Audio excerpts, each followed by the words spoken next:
So yan mga idol, at maghahango na ako ng aking uling. Kahit mga isang sako lang ang aking mahango. Ayan, pang sariling gamit lang naman ito mga idol.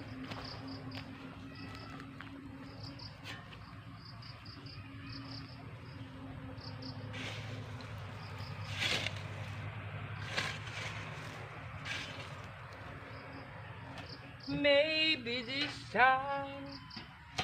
Ang init, meron pang apoy.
Yan. So bali medyo mahina mga idol yung kanyang pagkauling dahil tumigas yung lupa. Wow! Nagdigas yung ilalim yung uling.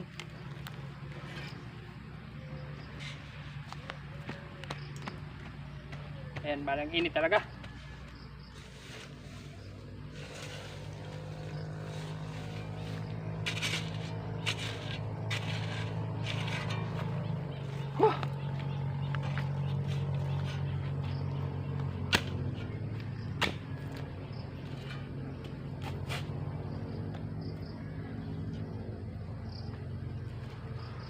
Yan palibasa tayo pansariling gamit ng mga ito, kaya yan kakunti lang talaga yan. Dahil kung talagang gusto nyo ng pangmaramihang pag-uuling, ay kailangan mong pumutol ng napakaraming kahoy. So yan, yan ang hindi ko naman ginagawa dahil kaya nga pansarili lang itong aking pag-uuling para ayan, hindi ko masirang masyado yung aming mga kahoy dito.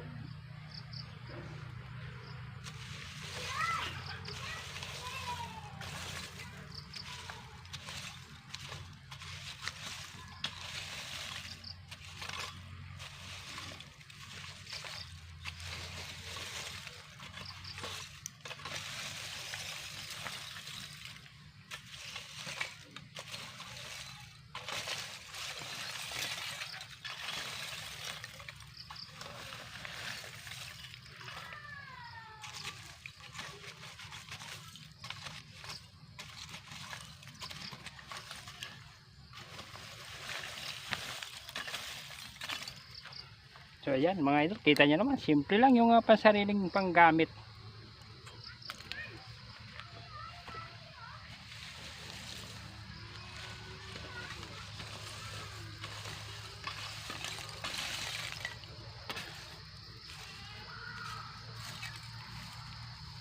Ayan oh, kung mapapansin nyo mga idol, ang ganda ng uling. Kumakalansing yung aking uling. Ayan, kaya lang talagang mainit yung paghahango. Hindi biro mga idol yung paghahango ng uling, talagang mainit. Ayan.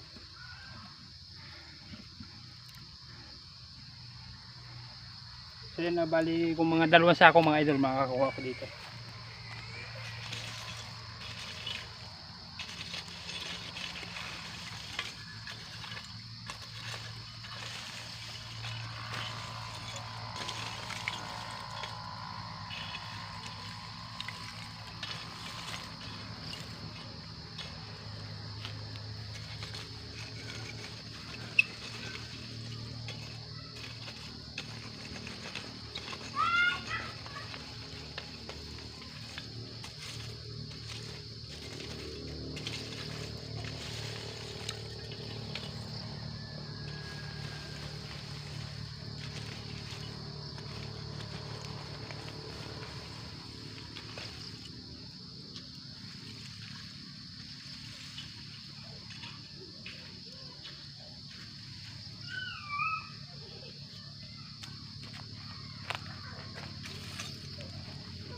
Ayan o, di ba mga idol, hindi na nyo bibilhin.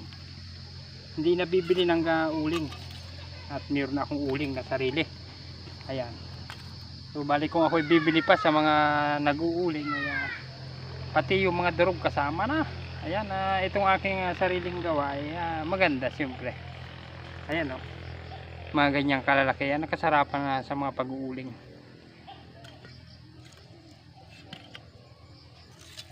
Ayan, kita nyo buong buo mga idol. Pero uling yan. Yan, tumataginting na uling. Ayan, kailangan talaga yan malaking bagay yung ako ay nakatipid sa aking gasto sa bahay. Ayan. O, diba, hindi ko nabibili yung uling ngayon. At ito na. Meron akong panggamit. Siguro kung mga 2 linggo ay magagamit ko na ito. Hindi lang. O, buwan. 1 buwan. Ganyan. So bali may mga sanga-sanga na uli akong pwedeng ulingin. Yan na mga idol. Yung bunga ng aking 3 araw na putol-putol na trabaho. Nakaminos ako kung mga 600 pesos. Yan, kapag makatipid ako. At yung aking 600 na kung sakali ibibili ko ng uling, magagamit ko na doon sa aking estudyante. Yan.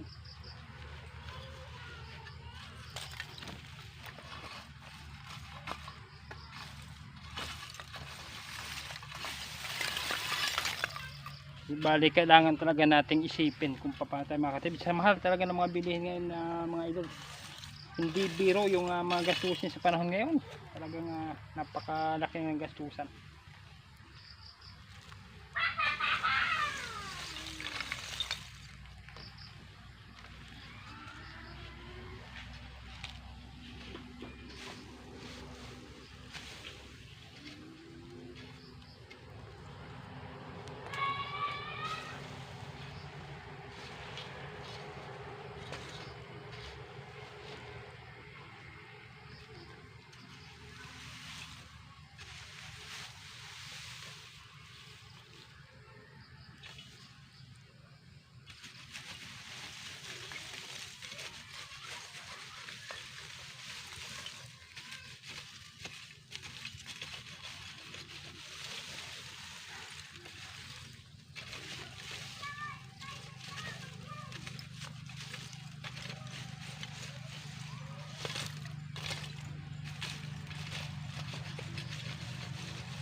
So yan, bali yan mga idol. Sabi nung iba, bakit daw hindi ko pa ipauling. Ayan yung mga kahoy na malalaki nan, ba't daw hindi ko pa ipauling. So sa akin ay ako na yung mag-uuling, at least kahit papaano alam ko kung paano ko pangalagaan yung aking paligid, kung paano ay hindi ko mauubos, hindi masira yung aking mga punong kahoy na siya kung magiging pananggalang pagdating ng mga malakas na bagyo. Ayan.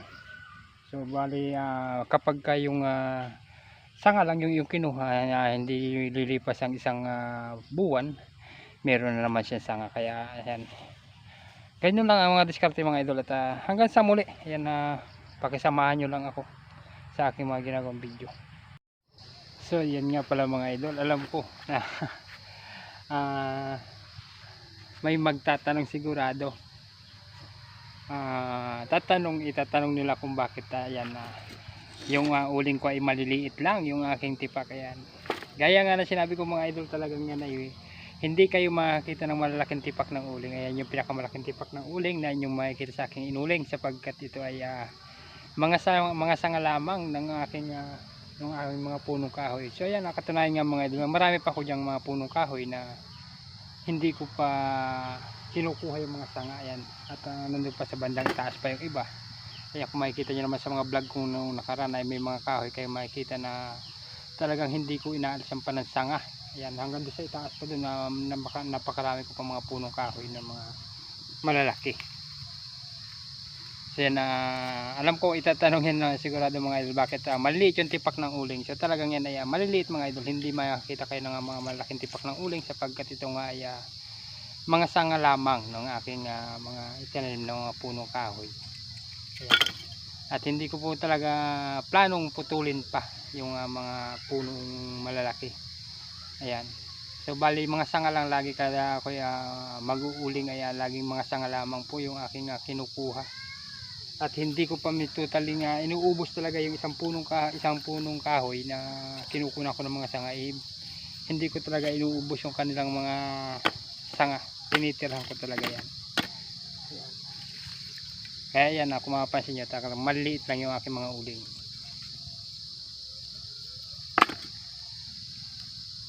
At ito ay pansariling gamit lang mga idol. Yan, not for sale, for official use only. Ayan mga idol, talaga na mga good vibes lang tayo. Ayan, kahit na medyo pinagpawisan na rin sa paghahango ng uling, talagang ayan, ganyan talaga yung buhay ng mahihirap. Ayan. Subalit ako yung mahirap na may malasakit din sa aking kapaligiran. Ayan, sana lahat tayo magkaroon ng malasakit sa ating kapaligiran. Ayan, nakikita nyo naman yung nangyayari ngayon, talaga na mga grabe mga idol, dahil na rin yan sa kagawa ng ating mga walang pakundangang mga kababayan, hindi marunong nang ilagay sa lugar sa tama yung kung paano mapangalagaan yan. Nakikinabang ka pero na pangalagaan mo pa rin yung ating kalikasan. Talaga namang ay Diyos ko, pasan na lang mga idol, talaga ngayon nagdaig na naman.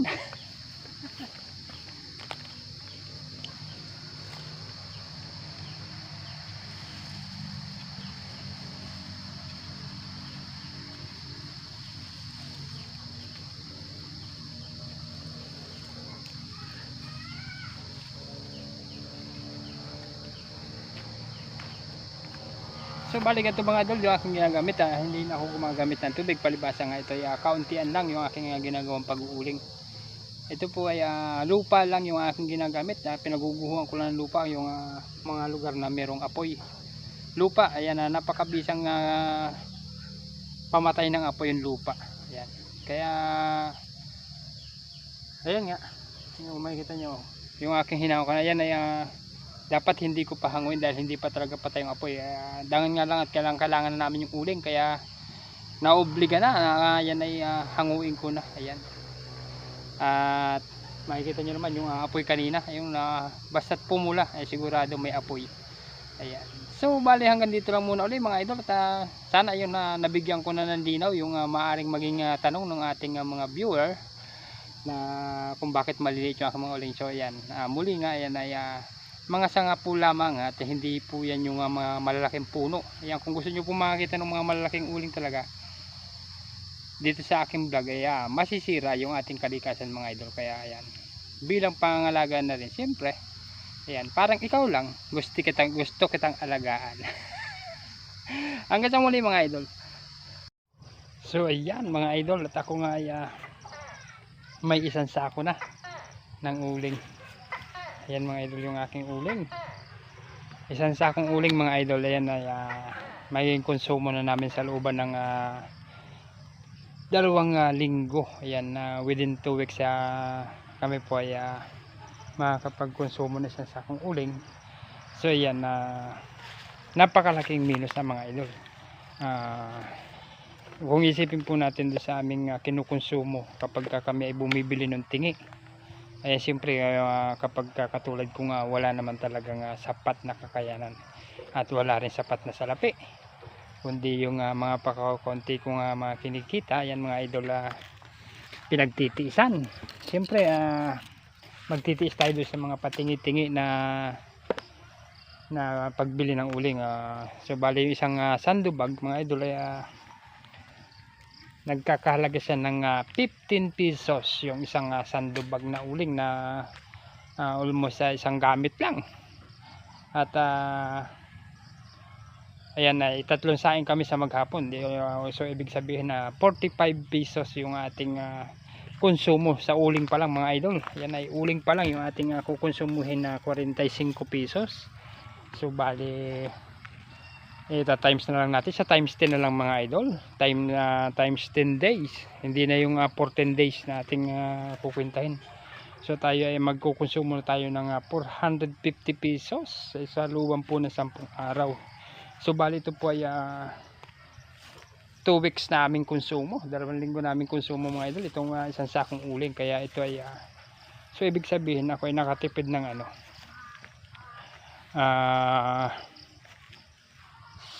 bali 700 mga idol yung ating maititipid sa looban ng 1 linggo.